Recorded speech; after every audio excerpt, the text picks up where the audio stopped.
Artificial intelligence ఇప్పటికే ఉద్యోగాలు తీసి పడేస్తుంది. వాస్తవంగా సాఫ్ట్‌వేర్ ఇంజినీర్ల కోడింగ్‌ని ఏఐకి నేర్పేశారు.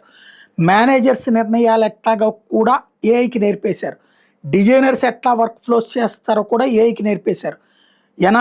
ఎనలిస్టులు ఎలా సమస్యను పరిష్కరిస్తారో కూడా నేర్పేశారు. ఇవన్నీ ఏఐకి ట్రైనింగ్ ఇన్పుట్స్‌గా నేర్పేస్తున్నారు. ఈవెన్ కోర్టులలో తీర్పులు, కోర్టులో లాయర్ల వాదనలను కూడా వాటికి నేర్పుతున్నారు. పూర్తి స్థాయి డిజిటల్ వైపుకి వీళ్ళని తీసుకెళ్ళిపోతున్నారు. ఈ ఇంపాక్ట్ అన్నటువంటిది ఉద్యోగుల తొలగింపుకు కారణమవుతుంది. మెటావాడు మొన్న 8,000 మందిని తీసేశాడు. 7,000 మందిని ఏఐ సంబంధిత బాధ్యతలకు మార్చాడు. అంటే పరిస్థితి ఏంటో అర్థం చేసుకోవచ్చు.